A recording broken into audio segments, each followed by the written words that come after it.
Good morning, good afternoon, and good day. Para po sa mga hindi nakakakilala sa akin, I am Melchor Arcangel or Cho Arcangel. Ako po ay isang senior high school teacher. Sa video na ito, pag-uusapan natin ang isa sa mga core subject na kailangan pagdaanan or kunin ng lahat ng grade 12 student, ABM man, HUM, STEM, or GAS. Okay, bago yan, please click subscribe button and notification bell para ma-update ka sa mga susunod pang topic or video. Okay, before that, take muna tayo ng 5 seconds break. Pagbalik ko, i-discuss ko, ituturo ko kung ano ba ang MIL ng grade 12.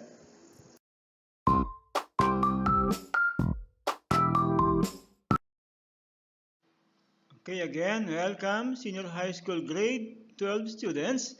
Inuulit ko, isa sa mga core subject na kailangan pagdaanan o tapusin ng senior high school, mapa ABM, HUM, STEM, or GAS ay ang MIL or ang Media and Information Literacy subject.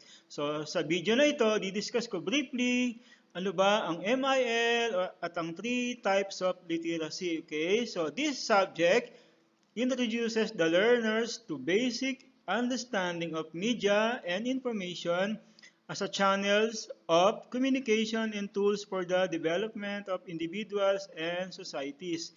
It also aims to develop students to be creative and critical thinkers, as well as responsible users and competent producers of media and information. So take note, senior high, grade 12, so sabi dito, students to be creative and critical thinkers and also responsible users and competent producers of media and information. Okay?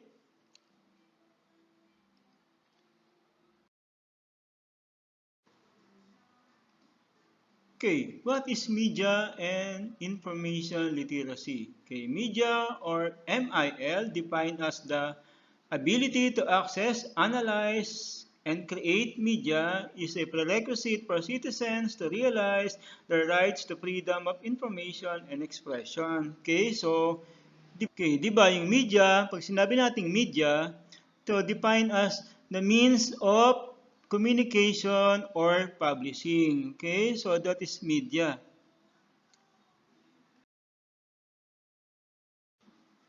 And then, why is it important? So, sabi dito, bakit daw mahalaga ang media and information literacy? Okay, so dito kasi sinasabi na pag sinabi natin yung the word na literacy usually describes the ability to read and write. So, hindi lang kailangan marunong kang bumasa at magsulat.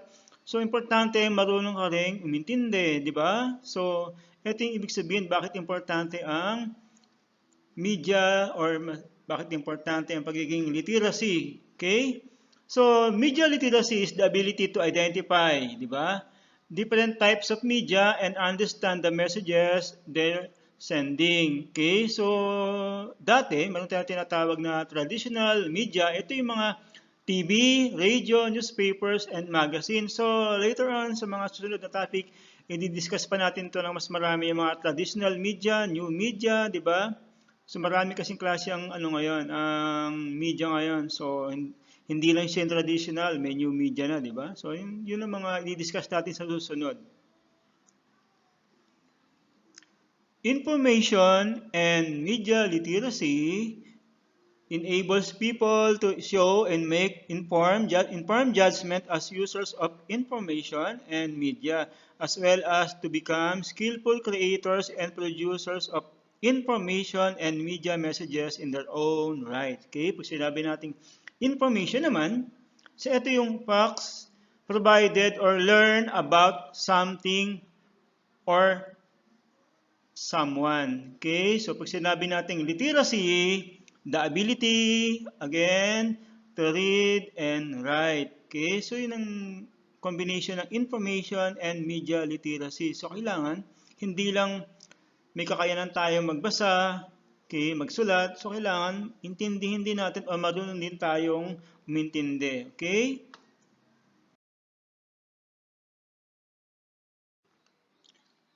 Okay, And this part naman, yung tinatawag nating technology literacy. So what is technology literacy? Technology literacy is the ability to effectively use technology to access, evaluate, integrate, create, and communicate information to enhance the learning process through problem solving and critical thinking. So example ng technology literacy sa estudyante. So sabi dito, students who possess technology literacy are able to, tandaan natin, are able to easily utilize a variety of digital devices and interfaces to communicate, troubleshoot, and problem solve in both academic and non-academic surroundings. So dito, particularly kasi ito na yung generation na techie, di ba? So mas marami ng apps, mas new gadgets na, bago na yung mga computers, smartphones, tablets, so naka-update na sa, kumbaga sa ano nga, ito na yung makabagong panahon, okay? So dito, binabanggit din is yung sa email, internet, social media, and cloud computing. So sa social media, so ito marami, di ba? Sa social media, marami tayong nakikita. And then gumagawa rin tayo natin ng sarili nating social media, nagpo-post or nagki-create din tayo. So bawat post or create na nakikita natin sa social media, so lahat yon is merong gustong iparating sa atin. Okay? So meron siyang feedback or meron siyang tinatawag nating negative effect or then positive effect. So dapat sa pagiging literate, so dapat marunong kang umintindi or i-accept mo kung magpo-post ka ng sarili mong video. So ano ba yung purpose mo? So dapat marunong ka ring tumanggap kung may mag-comment sa iyo ng negative doon, pangit. So i-accept mo lang siya as parang wala lang. So dapat literate ka kasi kung magpo-post ka rin or may nagpo-post din, so give and take lang 'yon. Okay? So ito naman yung isang part ng technology literacy. So this is more on sa physical na yung ginagamit natin. Ito nga example is computers, smartphones, and tablets. So yung paggamit naman ng apps or yung mga applications sa social media.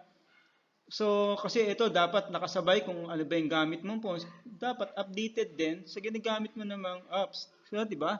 So itong isa naman sa cloud computing, ito kasi yung bago eh. Normally, ito madalas or ginagamit naman ng cloud computing, di ba? More on data storing kasi ito. Ito yung sa share ng mga drive, share ng file. So internet-based software to or application-based software naman to. Okay? So nag-install siya ng mga data and then nag-share siya ng data. So kailangan meron kang internet connection. Okay? So that is part of technology literacy.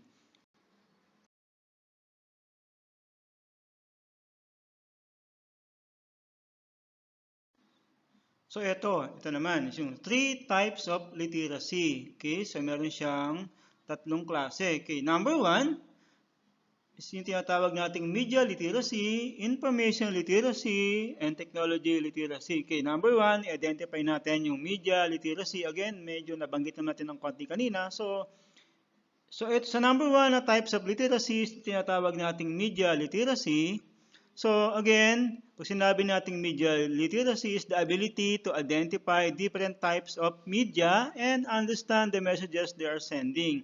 Or defined as the abilities to access, analyze, evaluate, create, and act using all forms of communication. So sa later part, i-discuss natin kung ano ba yung mga media na yan, di ba? Kung ano yung mga sources na yan.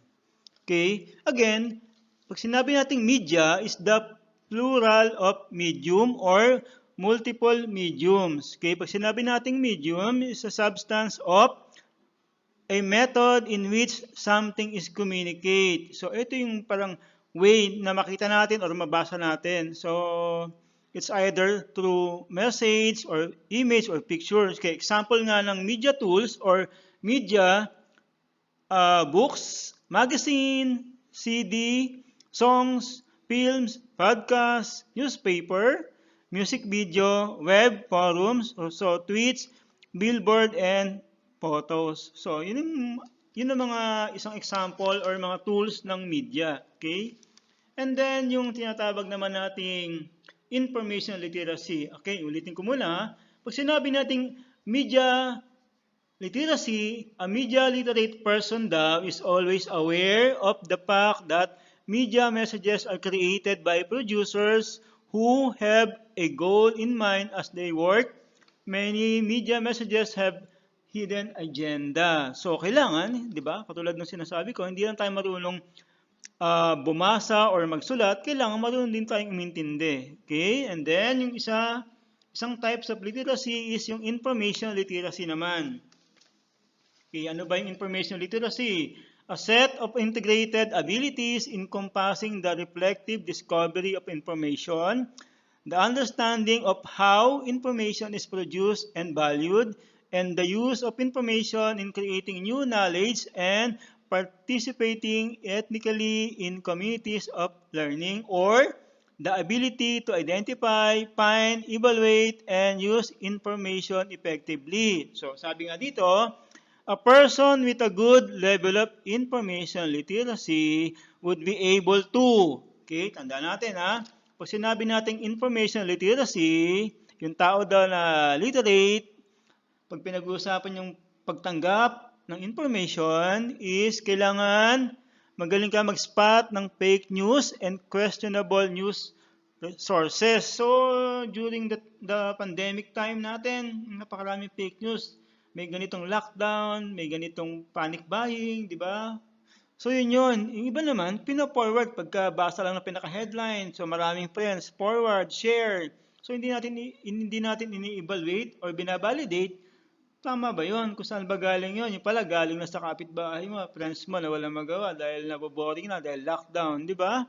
So kailangan be able to use search engines effectively to find good quality information, and then evaluate resources for trustworthiness, quality, and reliability. Okay?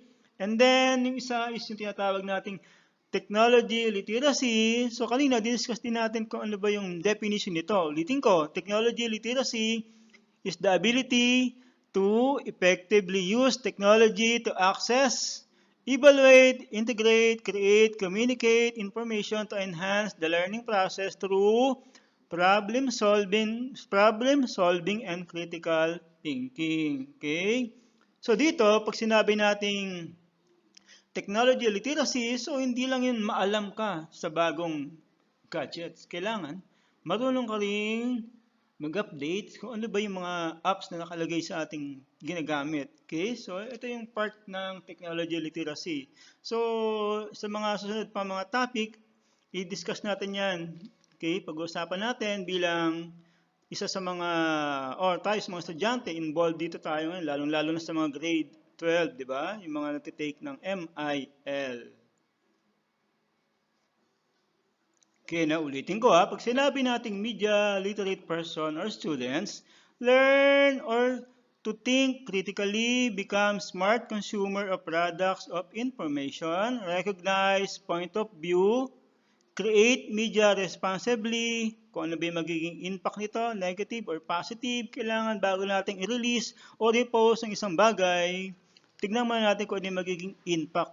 Okay? And then identify the role of media in our culture, then understand the author's goal, if informative or not. Okay? Pag sinabi kasing authors, ito yung gumawa or nag-post ng media na yon or ng isang video na yon. Okay? And then, again, pag sinabi naman nating information literate person or students, again, ulitin ko, able to determine the extent of information needed, access the needed information effectively and efficiently, evaluate information of each sources critically, incorporate selected information into one's knowledge, and then use information effectively. And then again, understand the impact. Okay?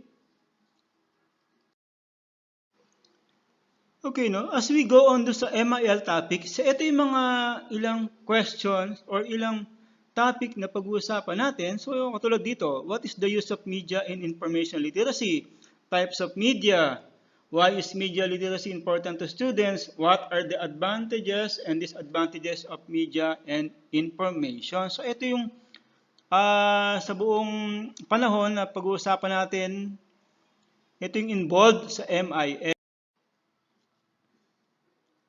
Okay, so i-define ba natin what is the use of media and information literacy? Okay, sabi dito, media and information literacy, often referred to as MIL, is about equipping citizens with the competencies and skills to engage effectively and responsibly with media and information systems. Okay, this enables people to become active and critical citizens who can participate in civic life and democracy.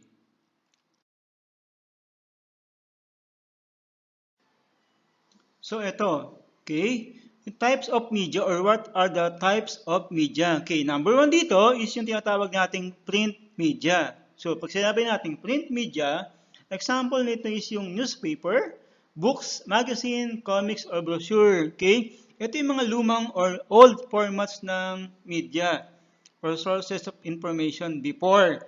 So lalo-lalo sa mga parents natin before, yung pinaka-ano niyan is yung print media, newspaper. So yung iba nga, di ba, hanggang ngayon bumibili pa sa kanto ng newspaper. During that time na hindi pa uso yung mga internet, yung mga bagong cellphone, so ang sources ng naghahanap ng trabaho before, newspaper, kumukuha sila ng mga ano doon, ads sa mga yung mga job ads na nakalagay sa newspaper. So ngayon, 'di ba, napaka ano lang, split seconds na lang.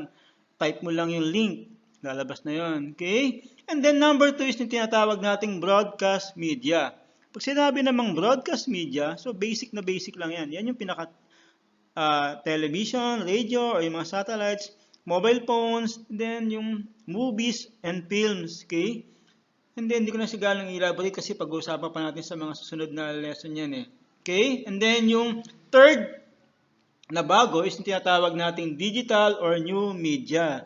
Okay, pag sinabi naman nating new media, ito na yung mga internet or yung mga social media, then computers, media convergence, so yung mga apps na nakikita natin, ginagamit natin, yung mga TikTok, di ba? YouTube, yan, mga tweets, yan yung mga Facebook, di ba? Sa mga email, yan yung isa or third types ng media. So, tinatawag nating new media. And then, yung isa, the combination of all, yung tinatawag nating converged media. So, pag sinabi nating converged media means meeting at a point, it is synonymous to the words join, unite, intersect, merge, connect, coincide. Okay? So, ito na yun. So, sa isang gadgets, ando na lahat. So, sabay-sabay na yon na pwedeng gamitin. Hindi naman sabay-sabay, magkakasunod lang. So, ito kasi yung pinaka-bago na yun. So, ang sabi nga dito, it is the ability to transform different kinds of media into digital code. Okay? So, na-access lang yun sa isang devices or social network na nakalagay sa isang apps natin. So, sabay-sabay natin mga ginagamit yan. Yan yung mga nakalagay sa apps natin sa mga smartphones natin. Diba? So, isang example nga dyan is yung mga camera, yan yung mga isang ginagamit dyan, digital map. And then, ito yung sa mga applications, sa mga Google Search, di ba? Google Drive, yan, mga Play Store. So, YouTube, Google Wallet, Android, yung mga Hangout. Then, yung tinatawag natin Google Plus, Blogspot. So, marami. So, halo-halo na, di ba? So, basta ang importante dito, ma-identify natin yung types of media. Unang-una, print media, broadcast, digital or new media, and converged media. So, sa mga susunod na topic or lesson, pag-uusapan natin na mas malawak yan. And then, ito naman, what are the advantages and disadvantages of media and information? So, pag-uusapan din natin kung ano ba yung advantages at disadvantages ng media and information. So, number one, so, brief, konting discussion lang to. Advantages of the social media or the media include that it allows information to be dispersed quickly, that it allows people to learn about cultures other than their own. So, advantages nga ng media, lalong-lalo na sa new media, so madali nating malalaman or makakakuha tayo ng information agad. So, example nga dito, isang example, madali natin malalaman yung kultura ng isang bansa. So, di katulad dati na mag-search ka pa sa mga libro, pupunta ka pa sa National Library, Para hanapin mo lang ano bang klaseng dress nila, ano ba yung kinakain nila, ano ba yung sayaw nila. So ngayon hindi na. So isang advantages ng new media or ng media, mas madali nating nalalaman or nakikita kung ano ba yung meron sa iba na wala sa atin. Okay? So hindi na nga natin iniintindi yung kultura natin mas inuuna pa natin yung sa iba kasi mas hinahanap natin, mas nagagandahan tayo. Okay? So disadvantages of the media include that it can result in the spread of misinformation and the development of bad values. So ito 'yon. Ito na yung pinaka-example nga, fake news. Then kalat mo agad. Dahil sa bilis ng media ngayon, ng information ngayon, ng gadgets, bago yung mga apps. So napakadali nang i-share, di ba? Madali nang i-post. So fake news pala yun, hindi natin i-evaluate. Nagandahan tayo, yun pala. Sa baba na may caption na nakalagay na ganito, ganito, ganon, ganon. So later on, malalaman mo lang, uy, mali pala yun, di ba? So yun yung isang mga disadvantages. So ito yung part na para sa mga estudyante. Ang tanong nga dito, why is media literacy important to students? Okay, again, why is media literacy important to students? Okay, based dito, first and foremost, media literacy helps students become wiser consumers of media as well as responsible producers of their own media. In a larger context, media literacy also fosters the skills that help people work together in collaboration because it encourages respectful discourse and builds citizenship skills. Okay, again, as a student, what is your mean to access information? Question to again, as a student, what is your mean to access information? How you analyze, how you evaluate this information, what is true or what is fake or false info. And then, these things are all we need to study. So, ito yon sa estudyante. Tandaan nyo yung mga question dito. Ulitin ko, what is your mean to access information? How you analyze, how you evaluate, and then what is true? Ito, paano mo identify kung ano ba yung fake news sa hindi fake news. Okay, so these things are all we need to study. Okay, so example, di ba? Pag magkikreate ka ng vlog mo or ng video mo or magpo-post ka sa TikTok or sa Facebook mo, magpo-post ka ng something na ano ba, gusto mo lang bang mapansin? For example, sa platforms mo, sa FB or sa IG or sa Twitter mo or even sa, again sa TikTok, ano ba yung or what is your purpose? Are you ready to accept negative comments or positive comments? Siyempre, mas maganda pag positive, di ba? Normally, pag negative, nag-react tayo, gumaganti tayo, nagpo-post tayo din ng di ba? So, kailangan, pag nag-post ka, kung ano ba yung purpose mo, kailangan ready ka to accept yung negative comments, di ba? Yung mga feedback nila. Hindi lang yung positive. And then, isa pa, are you ready to answer it in a nice way, di ba? So, again, sa estudyante, di ba? Are you posting it to what? Ano ba? Ano bang purpose mo? Okay? So, ito yung mga question or yung mga topic na i-discuss pa natin sa mga sunod na video or sa discussion. Okay? So, yung next video is about naman sa, umpisa natin sa may pinaka-course content. Okay? So, again, click nyo muna yung subscribe and notification bell para ma-update ka sa mga susunod pang mga topic or video. Okay? Again, grade 12.